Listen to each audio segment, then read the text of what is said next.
Khan seems to have single-handedly done more to damage the military's reputation, the military's power in the last 11 months since he was kicked out of office in April 2022 than perhaps any other Pakistani leader has in the country's 75-year-old history. The fact that Khan has been shot at, his home has been invaded, his property has been damaged, his family has been persecuted, his supporters have been arrested, killed, 100 and something cases, most of them false, have been charged against him. The fact that he's been denied due process as far as even the elections are concerned, where the courts have ruled for him, yet the government and the establishment are not allowing elections, which is frankly unconstitutional.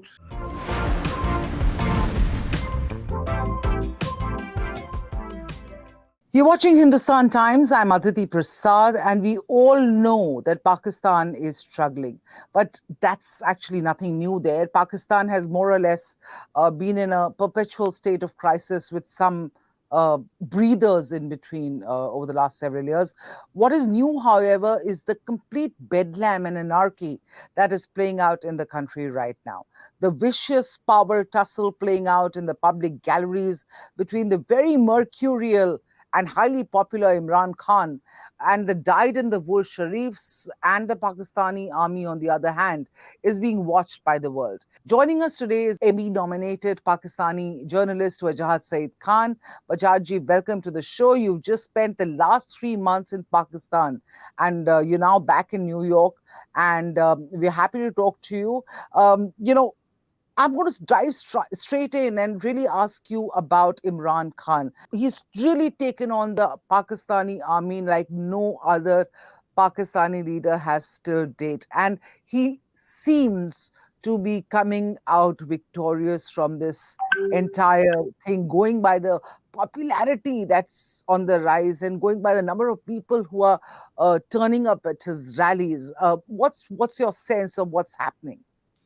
Hi, Aditi. Thanks for having me on. Good morning from New York City. It's refreshing to be back here after 3 months back home in Pakistan. It's been quite sad to see the economy. As you said, there's a crisis there. There's a political crisis there. In fact, people are starting to call what's happening in Pakistan since the oust of Imran Khan as a poly crisis. You turn a corner and there's an issue, whether it's the floods from last summer, which have devastated the economy, whether it is the political polarization with the Khan in one corner and everybody else, including the military, in the other corner, whether, of course, it's the overall lack of governance, which seems to be endemic under a very weak coalition led by the once powerful Sharifs, who don't seem very powerful at all, whether it is deteriorating ties with the Taliban, who have for years enjoyed Pakistani sponsorship, but have now seem to be acting like snakes in Pakistan's backyard as far as terrorism is concerned. So it's a poly crisis at very many levels. But overall, the sense of despondency is compounded by the lack of a breakthrough in terms of elections.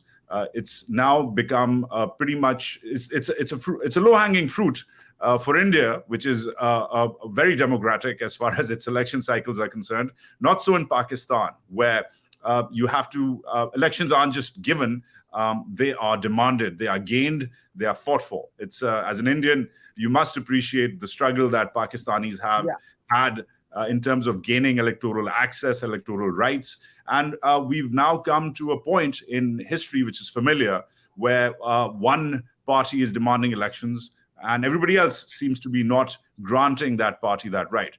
Will elections solve Pakistan's struggles? Probably not. But Imran Khan, who had a record-breaking jalsa, a massive rally in Lahore, the cultural capital, the political capital, really, of Pakistani politics, over the weekend.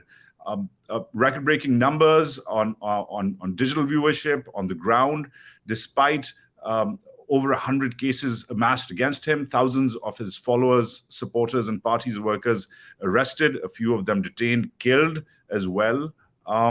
Khan seems to be single-handedly, to answer your question, Khan seems to have single-handedly done more to damage the military's reputation, the military's power in the last 11 months since he was kicked out of office in April 2022 than perhaps any other Pakistani leader has in the country's 75-year-old history. The closest parallel people draw is Zulfikar Ali Bhutto, who broke the one-party system run by the military regime in the 50s and 60s with by founding the Pakistan People's Party. So if Bhutto broke the one-party system, then Khan has clearly broken not just the two-party system dominated by the Pakistan People's Party of the Bhutto Zardaris and the Pakistan Muslim League Nawaz, dominated by the Sharifs, of course, but he's also taken on and confronted the army, which makes this not just a political problem, but perhaps even an existential problem for Pakistan's establishment.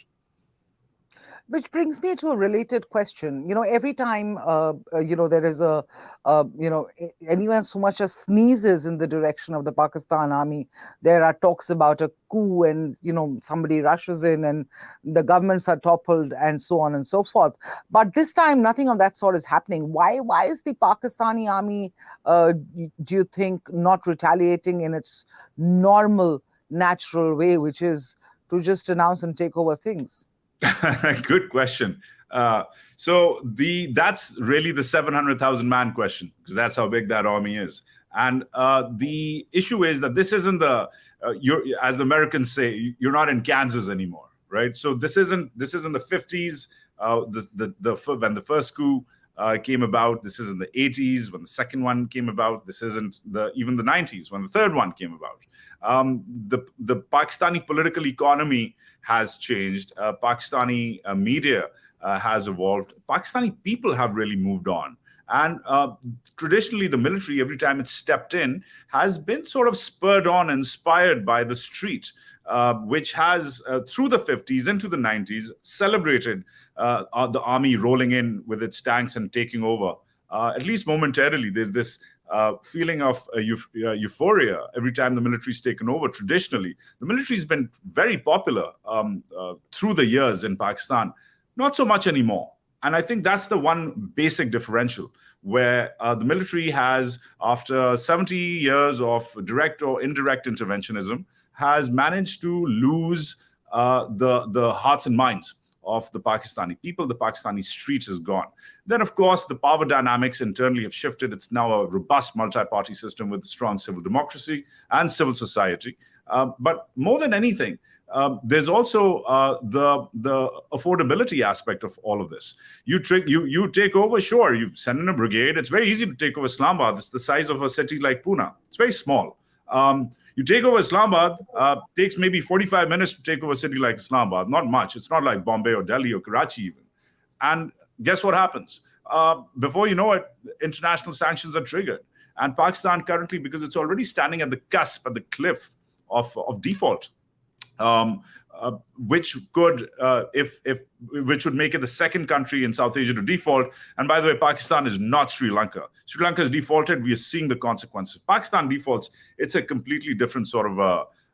It's going to be very, very different. So premised on that, the affordability factor in terms of withstanding international pressure, sanctions, isolation, the affordability, the lack of support on the ground, and then of course. More than anything, the Khan juggernaut, which seems unstoppable. The fact is that every time the military has taken over, they've actually taken over from a government. There's no government to take over from. The government is actually on the side of the military in this case. What you're really dealing with is an opposition movement. You can't take over with an opposition movement. You're the government anyways. Right. The government's on your side. And that's the dilemma, the biggest dilemma which faces the military. So do you believe that then, because you listed out a number of reasons why Khan's popularity seems to be rising despite everything that the government as well as the military establishment is doing to him, or the number of cases they're filing against him, his popularity is going up, only going up a notch every time something like that happens. Do you think he's just in the right place at the right time? That's a good point. But Imran Khan has become more than this Oxford grad, cricket playing, playboy, West Ending, good-looking septuagenarian. He's become much more than that, right? So in the last 11 months, I mean, he was a populist by the time he got elected in 2018, but since in the last 11 months, Imran Khan has become symbolic of the plight of regular Pakistanis. The fact that Khan has been shot at, his home has been invaded, his property has been damaged, his family has been persecuted, his supporters have been arrested, killed, 100 and something cases, most of them false, have been charged against him. The fact that he's been denied due process as far as even the elections are concerned, where the courts have ruled for him, yet the government and the establishment are not allowing elections, which is frankly unconstitutional. The very fact that Khan has been put through the grinder in one way or the other, that's increased his popularity more than what he was even when he was in office. Sure, he was popular in office, not too popular by this third year. I mean, his government wasn't exactly the best, machinery in the world. And yes, things were economically better during his regime, but it just seems to happen that he's made of Teflon. Nothing is sticking, and the government finds itself in this dilemma where damned if you do and damned if you don't. If you can't stop him, he keeps on gaining popularity. Like they tried to arrest him a couple of weeks ago. Thousands of his supporters put up barriers and battled the police. Volunteers turned up from all over the country to stand outside his house and guard him. That's not something which a political machine can do. That's just something which raw popularity can do. And that's what happened there. People have died for the man of late.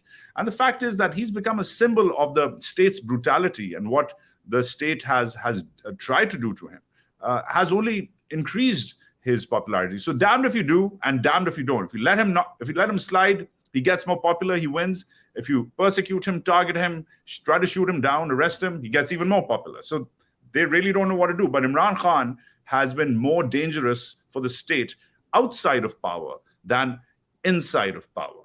And that makes him a dilemma. Right. Apart from his popularity, I just want to talk to you about Imran Khan. If elections were to happen and if he were allowed to contest and if it was free and fair and if he comes back to power, as you pointed out that he's increasing, he's at the peak of his popularity right now.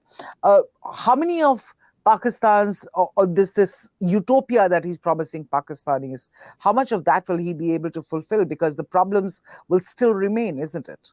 So as far as the numbers are concerned, there was a poll around 3 weeks ago by Gallup, the international poller, and the numbers are staggering. With a 3% differential, 2/3 of the country, over 60%, 61%, close to 61%, and if you add the differential, it goes up to 2/3 of the country, support Imran Khan and have a positive view. The second most popular guy is Nawaz Sharif, who can't run for elections. He's at 36%. Correct. The third most popular guy who can and is in office is at 30%. So the prime minister is at half the popularity of the incumbent is at half the popularity of the opposition leader. And Khan is, as far as political tactics are concerned, is gunning for a 2/3 majority. Once he gets that, he can amend the constitution. He can run awry with trying to fix the judiciary, the economy. He's got a roadmap. He laid it out in Lahore on the weekend. He's got an economic roadmap, tax roadmap, fixing the SOEs, state-owned enterprises, blah, blah, blah. I don't want to make this an economics lecture about Khan. Yeah. But the main thing is that even if he comes in with a 2/3 majority, he ultimately runs into the elephant in the room, which is the Pakistani military. Now, he doesn't have a roadmap for them. In fact, nobody's had a roadmap for decades about the Pakistani military. Not Washington, not London, not New Delhi, not Beijing. Nobody can figure these guys out because guess what? That's how they roll. They are thick-skinned. They are organized. They are the most organized organization in the country. They are the most one of the most powerful militaries on the planet with their 200-something weapons and the intelligence, nuclear weapons and the intelligence regime. You cannot wish away the Pakistani military. So even if you come in, let's say best case scenario, if you're a Khan supporter, you roll in tomorrow, the courts grant you justice, you get the elections, you roll in 2/3 majority, kick out all these chaps who really haven't been doing a very good job, so maybe they deserve to be kicked out. But even then, you run into the army. And what do you say to the army? Do you tell it to go back to the barracks? Do you tell it to stop, to dismantle its intelligence regime, where it listens in to the prime minister, where it listens in and then releases those audio tapes and those videotapes? Does this police state mechanism, which has been matured over 70-something years of direct or indirect interventionism, you just dismantle it and tell these guys to go back home and do some push-ups in the cantonment? That's not going to happen.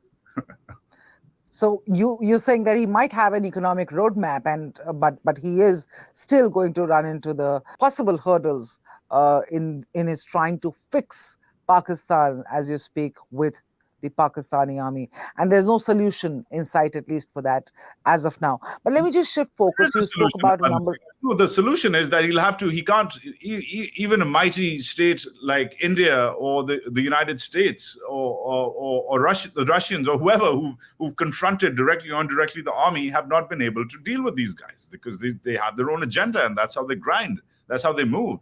But Khan is not an external security threat. He's definitely become an internal security threat. The best thing to do is to talk to them. And the biggest question in Pakistan right now is, who is Khan talking to inside general headquarters, inside the military machine? And I'm hoping, for the sake of that country, I'm hoping that there's some sort of dialogue. But it seems that there's very little dialogue between the generals and the Khan machine. And that is where these tensions are emanating from. Thank you so much, Wajahad. Thank you. Bye-bye. Take care.